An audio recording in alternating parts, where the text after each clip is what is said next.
तो मैं हूँ श्रीश और स्वागत करता हूँ आपका आज की इस वीडियो में। तो आज की इस वीडियो में हम बात करने वाले हैं टाटा नेक्सॉन ईवी के बारे में। अब वैसे तो देखो, नॉर्मल नेक्सॉन अगर हम लेने जाएंगे तो 14 से 15 लाख रुपए के बीच में आराम से आपको देखने को मिल जाती है, लेकिन 18-19 लाख रुपए आज की डेट में इसमें खर्च करके नेक्सॉन ईवी लेना कितना वर्थ है, जानते हैं हम अक्षत भैया से, जो कि है इनके ओनर। आइए अक्षत भैया, मोस्ट वेलकम। तो कितना टाइम हो गया आपको ये नेक्सॉन ईवी परचेज़ किए हुए? मैंने ये गाड़ी जनवरी 2022 में परचेज़ की है। अराउंड 6-7 मंथ्स हो गए हैं। 6 से 7 महीने में आपने कितनी चला ली इसको? मैं इसको अराउंड 13,000 ड्राइव कर चुका हूँ। 13,000 मतलब 13,000 किलोमीटर मैं चला चुके आराम से। मतलब 6 महीने के अंदर तो बहुत ज़्यादा हो गया यार। तो मतलब क्या होता है ना, जब हम नेक्सॉन ईवी की तरफ जाते हैं, फिर किसी भी ईवी की तरफ जाते हैं ना, तो हमारे मन में एक डाउट रहता है कि यार इतने में तो इसका नॉर्मल वाला वर्जन भी आ जाएगा। जैसे नेक्सॉन का 14 लाख रुपए में आ जाता है नॉर्मल वर्जन, इसी टाइप का। एमजी की भी बात करें तो एमजी का भी लगभग 20-1 लाख रुपए में एस्टर आ जाती है, लेकिन उसकी जो ईवी वाला वर्जन है वो 30 लाख रुपए का पड़ता है, ZS ईवी। तो आपने जो इतना एक्स्ट्रा पैसे दिए, जैसे 4-5 लाख रुपए एक्स्ट्रा दिए, तो आपको वर्थ लगते हैं वो देना? देखिए, मेरे पास ऑलरेडी 2 डीजल कार्स हैं। मैंने बेसिकली ये गाड़ी सिटी रन के लिए चूज़ की है। हाँ, मेरा नॉर्मल डे में ड्राइव रहता था अराउंड 100 किलोमीटर्स। नॉर्मल 100 किलोमीटर्स रहता है डे रहता है, तो उसके हिसाब से तो बेस्ट गाड़ी है इस सेगमेंट के अंदर। तो अब सोचना नहीं पड़ता होगा। बिल्कुल भी सोचना नहीं पड़ता, कहीं भी कभी भी। तो आपने शुरुआत से यही कंसिडर करी थी या फिर कोई और भी देखी थी? नहीं, मैं एक्चुअली लास्ट डे तक कंफ्यूज था कि मैं ईवी ले तो रहा हूँ, बट मैं वही एक रेंज का फियर रहता है। हाँ। मैं लास्ट मोमेंट तक भी मतलब ये था कि स्कॉर्पियो लेनी है या ईवी लेनी है, इसी में कंफ्यूज था। But from the day one I am driving this car, I am very much satisfied. Very much. और आज तक जैसे हम कई बार ऐसी चीज़ें सुनते हैं टाटा नेक्सॉन के बारे में कि कभी सडन ड्रॉप आ गया इसकी रेंज के अंदर, या फिर कोई चार्जिंग गन अटक गई। कभी आपके साथ ऐसा हुआ है?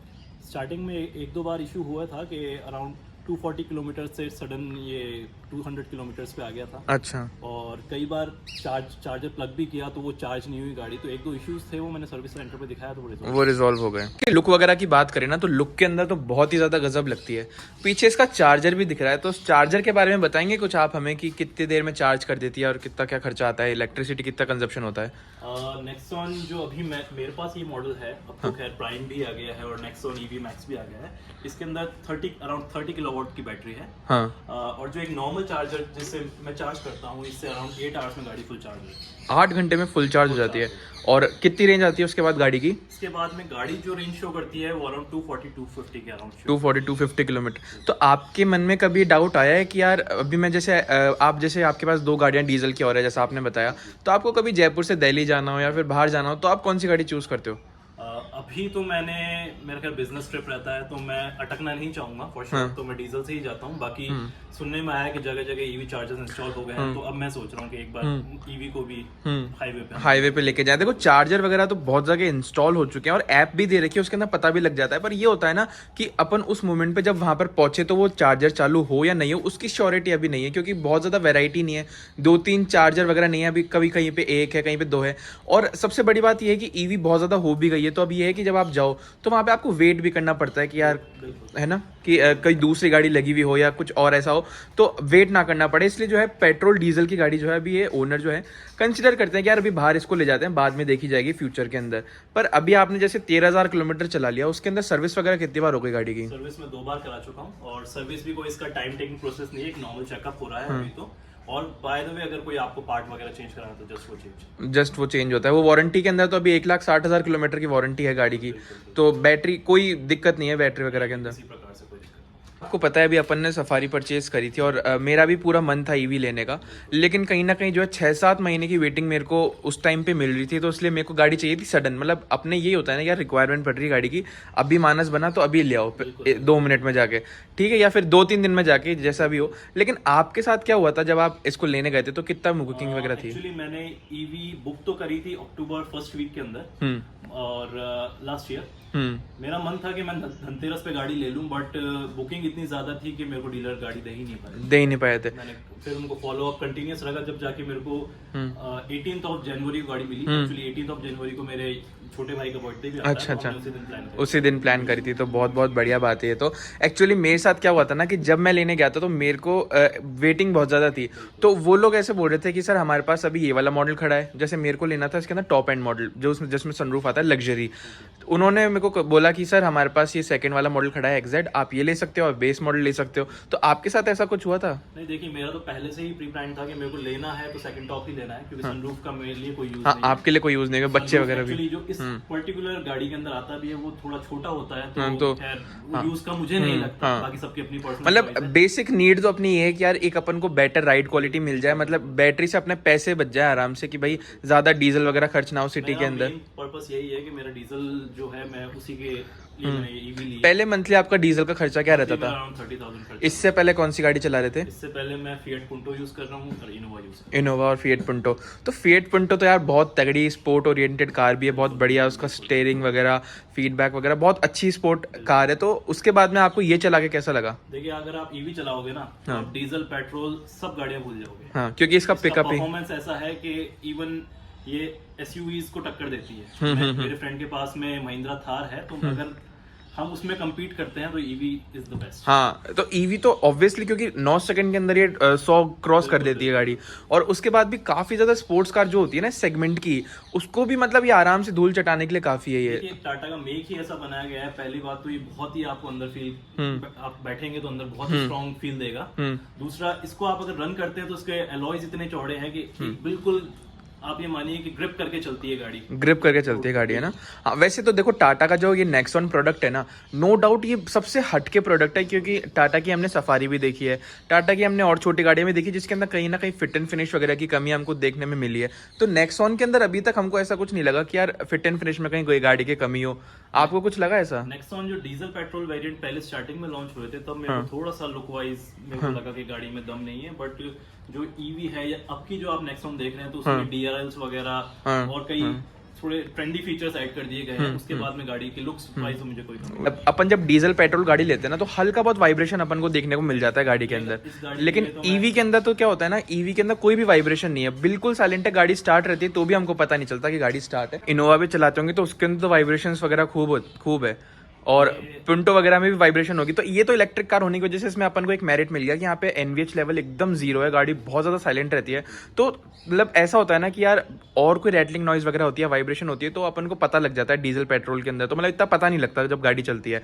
लेकिन ईवी के अंदर ये है कि वो NVH उसका पहले से जीरो होता है ना, तो प्लास्टिक क्वालिटी की आवाज़ आने की थोड़ी बहुत हमको वहाँ पे चांसेस रहते हैं। तो अभी तक ऐसा कुछ फील हुआ है गाड़ी के अंदर? अभी तक तो मेरे को ऐसा कुछ फील नहीं हुआ है। और मैं ये कहना चाहूंगा, जो ये पर्टिकुलर ईवी है पेट्रोल डीजल वर्जन से भी 200 किलो भारी गाड़ी है। 200 किलो में? हाँ, 200 किलो भारी गाड़ी है। तो अभी तक मेरे को ऐसा कुछ फील नहीं हुआ जिसमें कोई वाइब्रेशन या कोई नॉइजी अंदर फील। अभी तक आपने इसको कितने किलोमीटर चला रखी है एक टच के अंदर? मतलब एक बार बैटरी फुल करने के बाद आप कंटिन्यूसली कहाँ तक जाकर आ गए?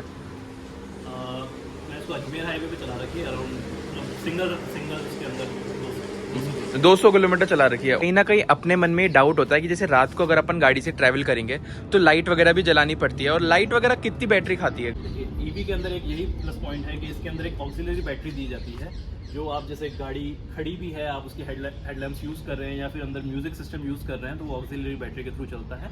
बाकी जो रनिंग है गाड़ी की और जो AC वगैरह है, वो इसकी जो दूसरी मोटर दी गई है उसके थ्रू चलता है। तो उससे बहुत ज़्यादा एक बेनिफिट अपन को ये हो जाता है कि यार कभी हम जैसे रात वगैरह में ट्रैवल करें ना, तो रेंज वगैरह ड्रॉप इतनी नहीं होती। तो AC और नॉर्मल जो, जैसे AC आपको गर्मियों के अंदर ज़्यादा ज़रूरत पड़ती है और ठंड के अंदर AC वगैरह की इतनी ज़रूरत नहीं पड़ती, तो उस टाइम पे क्या रहता है रेशो बैटरी के उसका? मैंने आपको जैसे बताया कि गाड़ी मैंने जनवरी में परचेज की है, तो अराउंड मैंने सिर्फ 2 मंथ ही इसको नॉन AC यूज़ किया है। 2 मंथ भी नहीं, अराउंड 1.5 मंथ्स मैंने इसको नॉन AC, बाकी मैंने इसको कंप्लीट AC में ही चलाया। इवन अगर मुझे कोई शॉप से भी कुछ परचेज करना होता तो मैं गाड़ी ऑन छोड़ जाता हूँ। गाड़ी ऑन छोड़ जाता है। और अगर गाड़ी में मेरे को 10 मिनट बाद यूज़ करनी है तो मैं मोबाइल से इसका अंदर का फैन वगैरह नेक्सॉन ईवी के साथ आपको कनेक्टेड कार फीचर्स वगैरह देखने को मिलते हैं भैया, वो कैसे काम करते हैं और कितने यूजफुल है वो?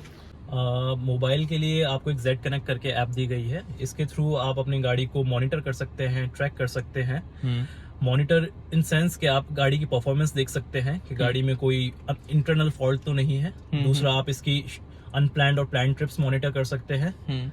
और गाड़ी को आप फोन के थ्रू ही लॉक कर सकते हैं। कहीं भी ऑल ओवर इंडिया कहीं भी गाड़ी हो, फोन से मतलब कनेक्टेड रहता है। और बैटरी लाइफ आप इसकी मॉनिटर कर सकते हैं गाड़ी की। आप कहीं भी बैठे हुए अपनी गाड़ी के हेडलैम्प्स वगैरह ऑन ऑफ कर सकते हैं। तो ये सारी फीचर और ये सब एक साथ काम करते हैं? कभी कभार लैग वगैरह भी आता है? लैग वगैरह अभी तक तो नहीं आया है, बट कभी कभी अगर सिग्नल कनेक्टिविटी अच्छी नहीं है तो लैग आ सकता है। हमने नेक्सॉन ईवी के अंदर ये भी देखा है कि कभी कभार इसका जो नॉब है ये काम करना बंद कर देता है। नहीं सर, अभी तक तो मेरे को ऐसा कुछ फील नहीं हुआ है, बाकी अभी तो परफेक्टली काम कर रहा है। बिल्कुल। नहीं, जब ये गाड़ी ली थी तो आपको कितने की पड़ी थी? मैंने जब ये गाड़ी ली थी तो ये मुझे 16,10,000 की पड़ी थी। 16 लाख। और आज की तारीख में अगर लेने जाए तो लगभग ये 18 लाख रुपए की हो जाएगी।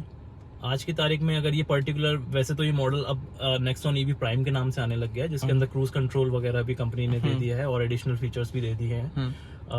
आज की डेट में इसका प्राइस होगा सर 16,80,000। 16 लाख। तो आपको एक खुशखबरी दूं मैं इसके अंदर बताइए कि आप जो है टाटा ने आप लोगों के लिए भी जो जिन पहले नेक्सॉन भी ले चुके हैं ना, उनके लिए भी ये सारी फीचर्स अवेलेबल करा दिया। आप जाके इसके अंदर वो सारे फीचर्स दिलवा सकते हैं, अपडेट करवा सकते हैं। तो ये बहुत अच्छा काम टाटा ने किया है। तो यार कहीं ना कहीं कस्टमर को अपने सपोर्ट टाटा दे भी रहा है, इसके अंदर कोई बड़ी बात नहीं है। टाटा से तो मैं देखिए, जो टाटा ने अपने आप को कंपनी को एक एनहेंस किया है, एक नए लेवल पे लेके गए, इससे मैं बहुत ही ज्यादा सेटिस्फाइड हूँ। ऑन रोड ऑफ रोड सारा असिस्टेंस हमारे टाटा के थ्रू मिल रहा है। इवन जो इसके स्टेपनी वगैरह हैं, उसके साथ में पंचर मेकिंग किट वगैरह सारा सब कुछ कंपनी प्रोवाइड कर रही है। तो मेरे को लगता है कि और कंपनीज को भी इन चीजों से टाटा से सीखना चाहिए। इनफैक्ट अभी जो अपन ने सफारी ली थी ना, उसके अंदर भी अपन को पूरा इंटायर इन्फ्लेटर वगैरह मिला है। तो बहुत अच्छी चीज है टाटा की तरफ से हो जाती है। तो अभी आप इसको चला चुके हो 13,000 के लगभग। तो कितने लाख रुपए अभी तक आपने सेव कर लिया? देखिए, ऑन एन एवरेज मैं समझता हूँ कि एक डीजल गाड़ी भी हो तो वो 8 से 9 रुपए प्रति किलोमीटर चलती है। पर जो मैं नेक्सॉन ईवी चला रहा हूँ, ये मुझे कॉस्ट करी है अराउंड 1.25 पैसा। 1.25 बिल्कुल। तो मेरे को 7 रुपए किलोमीटर, तो आप मान के चलेंगे 80,000 रुपए के लगभग मैं बचा चुका हूँ। 80,000 रुपए के लगभग बचा लिए, तो बहुत ही अच्छी चीज तो हो जाती है। और इसके साथ साथ जैसे अगर आप गाड़ी आइडल खड़ी रखें तो कितनी देर में बैटरी ड्रॉप हो जाती है 1%? देखिए, आइडल खड़ी रहने पे बैटरी बहुत ही मिनिमम इसकी, मतलब जैसे अगर गाड़ी आपकी 80% पे है बिल्कुल, और आपने उसको 1 घंटा स्टार्ट रख लिया तो लगभग कितने % ड्रॉप हो जाएगी? लगभग 70-72 पे गाड़ी आ जाएगी। 80 से 70 10% के आसपास। तो यार ये भी चलो सिटी में चलाने के हिसाब तो ठीक है, लेकिन अगर फ्यूचर में अपन जैसे कहीं बाहर हाईवे पे जाएं और कहीं दिल्ली जैसे जाम वगैरह में फंस जाएं तो काफी ज्यादा प्रॉब्लमेटिक वाली बात भी, क्योंकि 1-1.5-2 घंटे तो आराम से जाम वगैरह में फंसने में लग जाते हैं। लेकिन ये भी बात है कि यार 120-30 रुपए का डीजल भी तो वहाँ पे 1 घंटे में खर्च कर देते हैं ना अपन। बिल्कुल, वो डीजल भी खर्च होता है। और एक इसमें सबसे बेस्ट फीचर है जो पावर रीजनरेशन का। अगर गाड़ी जैसे हम ब्रेकिंग यूज करते हैं तो उससे इसकी रेंज बढ़ती भी है। तो आप ये ना समझे कि आपने यूज कर लिया, अगर वो 72 दिख रहा है और नेक्स्ट टाइम अगर आप स्टार्ट करेंगे तो वो आपको रेंज बढ़ा के भी दिखा सकता है। ये तो बहुत ही अच्छी चीज टाटा के अंदर। और सब कुछ डिपेंड करता है कि आप इसको किस तरीके का आप गाड़ी का परफॉर्मेंस रखते हैं। अगर आप रैश ड्राइव करते हैं या स्पोर्ट्स मोड में ज्यादा यूज करते हैं तो गाड़ी रेंज कम शो करेगी। देखो क्या होता है ना, अगर अपन टाटा नेक्सॉन ईवी नहीं कोई भी ईवी ले रहे हैं ना, तो अपन डीजल पेट्रोल से थोड़ा सा ड्राइविंग पैटर्न अपना चेंज करना पड़ेगा, क्योंकि इन गाड़ियों के अंदर अपन को रीजनरेशन की मोड वगैरह मिल रहे हैं। फिर इसके अंदर रेस भी अलग तरीके से देनी है। वैसे तो आप सेम दे सकते हो, लेकिन उसके अंदर क्या होता है ना, डीजल पेट्रोल के अंदर तो आराम से वो डीजल वगैरह के ऊपर गाड़ी चलती है तो वो झेल लेता है। इसके अंदर क्या होता है ना कि इसके अंदर अपन को बैटरी उसी तरीके से यूज हो, बैटरी कंजप्शन का ज्यादा ग्राफ ना गिरे, इसलिए अपन को उस हिसाब से गाड़ी चलानी पड़ती है। तो कहीं ना कहीं थोड़ी सी लाइट फुट गाड़ी चलानी पड़ती है और कहीं ना कहीं जो है अपन को बार बार रेस छोड़ के रीजनरेशन वगैरह भी कर लेना चाहिए। तो इसके अंदर भी काफी ज्यादा यूज रहता है गाड़ी का, है ना। तो ऐसे ही चलाते हो आप भी गाड़ी? मैं देखिए एज अ बिजनेसमैन मेरा पहले कुछ और पैटर्न था। मैं स्पोर्ट्स मोड यूज ज्यादा करता था। एक इनिशियली गाड़ी का क्रेज भी रहता है, बट अब मैं नॉर्मल इसको 60 to 70 की स्पीड पे चलाता हूँ और मैं अच्छी रेंज मुझे मिलती है। लेने के बाद भैया कितनी लाइफस्टाइल बदल गई आपकी? लाइफस्टाइल तो खैर देखिए, एंजॉय तो मैं कर ही रहा हूँ राइड को, बट अगर नॉर्मली भी मुझे सीधा घर आना होता है, मैं शाम को ऑफिस के बाद जिम भी जाता हूँ। जिम से कई बार मुझे ऐसा लगता है कि थोड़ा सा मुझे और एंजॉय करना चाहिए, तो सीधा घर आने के बजाय मैं 10 किलोमीटर इस गाड़ी को और घुमा के आता हूँ। अब मुझे डीजल पेट्रोल की तो बिल्कुल भी चिंता नहीं। और नहीं, जैसे रात को भी मेरी कभी इच्छा करती है ना यार कि चलो लॉन्ग ड्राइव पे चलते हैं, तो डीजल पेट्रोल के अंदर सोचना पड़ता है, अभी जाएंगे बिना मतलब 250-300 रुपए का डीजल बर्बाद होगा, इससे बढ़िया बैठे रहते हैं। और यहीं पे ईवी के अंदर सोचना नहीं पड़ता, चलो गाड़ी उठाई और लेके चल दिया। EV is like plug and play. इसको आप रात में चार्ज कीजिए और दिन भर इसका मजा लीजिए। हाँ, ये तो वो बहुत अच्छी बात हो गई सिटी के हिसाब से भी। और जिस तरीके की जैसे आपकी 100 किलोमीटर की पर डे की रनिंग है और आप 6 महीने के अंदर इसके अंदर 80,000 रुपए बचा चुके हो ना, तो यार इससे बेहतरीन बात तो कुछ हो ही नहीं सकती। देखो बिल्कुल।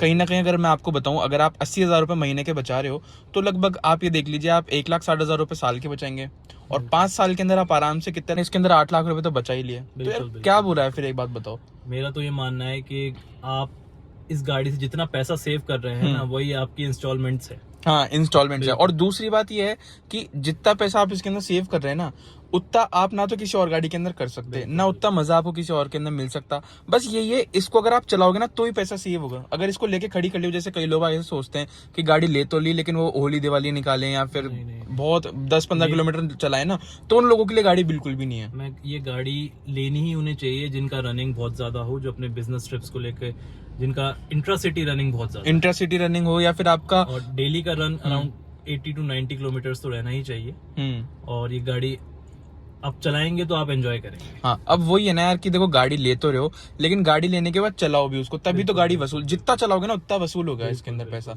तो यार ये इस गाड़ी की खासियत है कि जितना आप इस गाड़ी को चलाओगे ना उतना ही वसूल होगा। तो लोगों को थोड़ा बहुत, जैसे गाड़ी के अंदर बिल्कुल आवाज वगैरह नहीं है, तो लोग बाग शौक वगैरह, क्या रिएक्शन रहता है ग्रीन नंबर प्लेट को देख के? देखिए पहले तो मैं खुद भी कंफ्यूज था ईवी लेने से पहले कि ग्रीन नंबर प्लेट है, इसमें क्या डिफरेंस है। ग्रीन नंबर प्लेट जो है इसके ग्रीन एनर्जी को इंडिकेट करता है। ये कार्बन फ्री गाड़ी है, कोई किसी प्रकार का पोल्यूशन नहीं होता है। और इसके नॉइजलेस, गाड़ी के नॉइजलेस होने की वजह से कभी कभार जैसे हम लोगों के साइड से भी निकल जाते हैं तो उन्हें पता भी नहीं लगता कि बगल से गाड़ी निकल गई।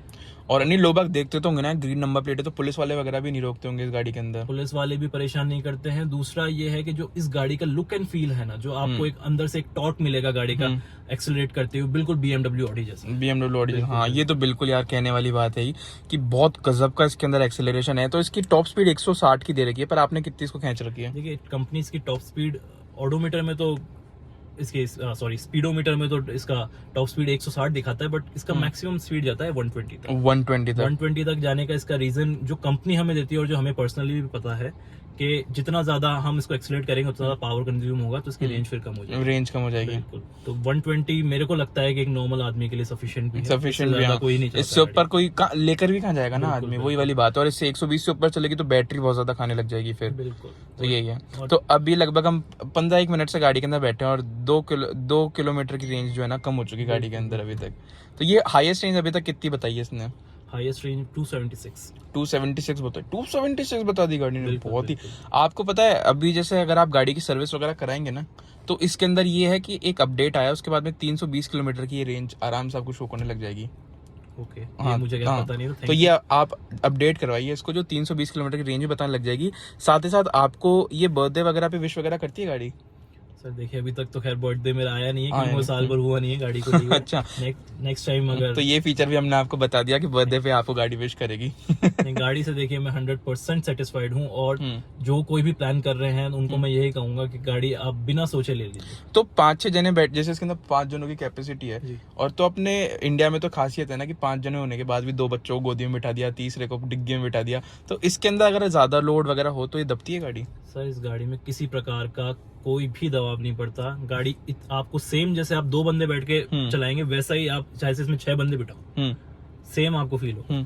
और जैसे कि क्या होता है ना कि एसी चलाने के बाद डीजल पेट्रोल की गाड़ियां थोड़ी सी दबती है, जैसे 800 सीसी का इंजन हुआ, 1200 सीसी का इंजन हुआ ना, थोड़ा सा फर्क आता है। इसके अंदर कोई फर्क है? नहीं, इसमें कोई चेंज नहीं आता है। और अगर स्पोर्ट्स मोड में आप गाड़ी को करते हैं ना तो फिर तो ये रॉकेट है। मतलब इसके अंदर क्या है, पहले तो इंस्टेंट आपको जो है ना रेंज बताती नहीं थी। जैसे आपने स्पोर्ट मोड पे कर दी ना तो इंस्टेंट रेंज चेंज नहीं होती। जैसे अभी हमने ये न्यूट्रल पे है गाड़ी और इसका हमने अभी ड्राइव मोड पे करके और स्पोर्ट मोड पे किया तो ये अभी वही आपको 84% दिखा रही है और 178 किलोमीटर दिखा रही है। लेकिन अब जो नया इसका अपडेट आया ना उसके अंदर ये शो होने लगती है। उसके अंदर क्या है, ये साफ बता देती है कि गाड़ी आपकी जो है स्पोर्ट मोड में इतना चलेगी। तो यार ये भी एक अच्छा अपडेट टाटा के अंदर आया है टाइम के साथ साथ धीरे धीरे। और ये भी हमको कहीं ना कहीं देखने को लगता है कि यार टाटा जो है ना अपने कस्टमर को लेकर और ईवी सेगमेंट को लेकर बहुत ज्यादा सीरियस है, तभी वो इतने ज्यादा इंप्रूवमेंट्स कर रहा है और लेकर आ रहा है इंप्रूवमेंट्स। तो काफी अच्छी चीज ये देखने को हमको मिल जाती है टाटा के अंदर।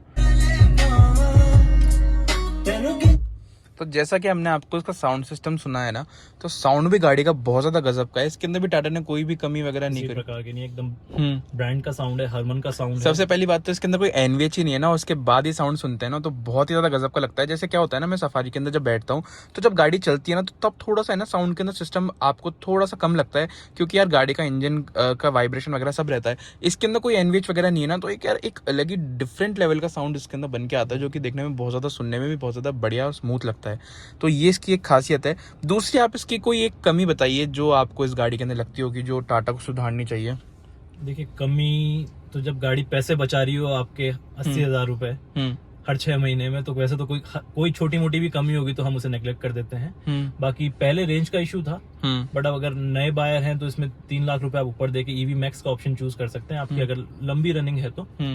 और क्रूज कंट्रोल था या छोटे मोटे 1-2 और फीचर्स थे, वो गाड़ी ने अब नए वर्जन में अपडेट कर दिया, तो कमी मुझे ऐसा लगा नहीं है अब तक। अभी तक कोई कमी नहीं लगी, आप एंजॉय कर रहे हैं राइड को? बिल्कुल बिल्कुल। तो आप रिकमेंड करते हैं लोगों को ईवी? 100% रिकमेंड करता हूँ, आप गाड़ी लीजिए और गाड़ी का इसका मजा लीजिए। लेकिन एक चीज और है कि साथ में आपके पास एक सेकेंडरी गाड़ी होनी चाहिए ना, तभी इसको लीजिए, क्योंकि कभी बाई चांस बाहर जाना पड़ जाए या फिर अर्जेंसी में कहीं निकलना पड़ जाए ना, तो एक डीजल पेट्रोल की गाड़ी, आप इसके बारे में क्या थॉट है आपका? देखिए ईवीज मैं अभी यही कहूंगा कि लॉन्ग रन के लिए नहीं है।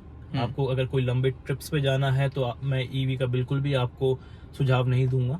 ईवी सिर्फ उन लोगों के लिए है जिनकी इंट्रासिटी रनिंग बहुत ज्यादा है, या फिर आप नियर बाय स्टेट्स में अगर आप जाना चाहते हैं तो आप ईवी का यूज कर सकते हैं। बाकी इंट्रासिटी रनिंग के लिए ही ईवी प्रेफरेबल है।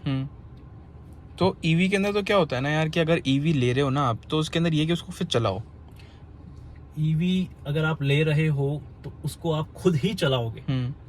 आप ईवी, क्योंकि जिस तरीके से इसमें पेट्रोल की बचत है तो आपको पेट्रोल के बारे में नहीं सोचना पड़ रहा। ईवी लेते हो ना, तो अगर आप बाहर वगैरह भी जाते हो ना, ज्यादा बाहर आपका ट्रैवल है, तो आपको बहुत ज्यादा कैलकुलेटेड ड्राइव रखनी पड़ती है। ऐसे नहीं कि हाँ यार अभी आप जैसे 15-20 किलोमीटर चलेंगे ना सिटी के अंदर तो कोई दिक्कत नहीं है, लेकिन अगर आपको 250-300 किलोमीटर जाना होगा ना, तो बस आपको 250-300 किलोमीटर ही जाना है। फिर अगर आप सोचते हो ना कि यार एक थोड़ा सा रूट और ज्यादा एक्सटेंड कर लेते हैं अपना, जैसे आज जैसे जयपुर टू दिल्ली जा रहे हैं ना, तो आप ऐसे नहीं सोच सकते यार दिल्ली से आगे कहीं और नोएडा वगैरह निकल जाएंगे, फिर तो वो चार्जर जाना ही पड़ेगा आपको। बिल्कुल, ईवीज जो है वो आपकी प्लान ट्रिप्स के लिए ही है। आपको पता होना चाहिए कि आपको कितना डिस्टेंस ट्रेवल करना है, और आपको ये भी पता रहना चाहिए कि आपकी गाड़ी की रेंज क्या है। ना ही आपको ऐसा इसके अंदर एक कोई बेनिफिट मिलता है कि यार 20 किलोमीटर लेफ्ट जाने के बाद एक बहुत अच्छी सीनरी आ रही है, तो वो भी हम कवर कर लेना, तो ये वाली चीज हमको बेनिफिट इसके अंदर देखने को नहीं मिलता। पर कहीं ना कहीं ये है कि आप अगर इसकी सर्विस वगैरह कराते हो या आपकी कोई प्रॉब्लम वगैरह आती है गाड़ी के अंदर, तो कितना सुनते हैं टाटा वाले? टाटा ने अपना सर्विस स्टाफ बहुत अच्छा और प्रॉपर्ली ट्रेन रखा है। आप उनसे जाके कुछ भी चीज़ आप पूछते हैं या अपनी प्रॉब्लम बताते हैं तो पूरा रेक्टिफाई करके देते हैं। इनिशियली मुझे रेंज को लेकर इशू था, बट वो मुझे बाद में समझ आया कि जो गाड़ी रेंज शो करती है वो आपके ड्राइविंग पैटर्न पर डिपेंड करता है। तो व्हील पर आपका क्या रहता है। इसके अंदर एक जो अपडेट अब आ चुका है, पहले नहीं था, वो ट्रैक्शन कंट्रोल का था। इसमें ट्रैक्शन कंट्रोल देखने को मिलता है अपन को? नहीं, इस गाड़ी में नहीं मिलता। जो अपडेटेड वर्जन है तो फिर तो व्हील स्पिन धमाधम होता होगा। बिल्कुल बिल्कुल। नेक्स्ट ऑन ईवी इसका था हमारा रिव्यू। ओनरशिप हमारे अक्षत भैया थे, इनका बहुत बहुत धन्यवाद एक तो आने के लिए रिव्यू के अंदर। और ये जो है गाड़ी हमारे घर के अंदर ही है, और आगे भी कोई अगर दिक्कत वगैरह आएगी ना तो हम डेफिनेटली आपसे शेयर करेंगे। और आगे इसका जो है ज़रूर, भैया ने जैसे 6 महीने के अंदर 13,000 किलोमीटर चलाई दिए, तो जब 25,000 किलोमीटर पूरे हो जाएंगे ना, तो एक भैया से छोटा सा ओवरव्यू और लेंगे कि उनको क्या प्रॉब्लम आ रही है, क्या प्रॉब्लम नहीं आ रही। तो ये वीडियो था छोटा सा हमारा नेक्सॉन ईवी के ऊपर। वीडियो पसंद आया तो चैनल को लाइक शेयर सब्सक्राइब कर दीजिएगा। वीडियो देखने के लिए धन्यवाद। मिलते हैं किसी ऐसी वीडियो के अंदर, जब तक अपना ध्यान रखिए, सुरक्षित चलिए, धन्यवाद।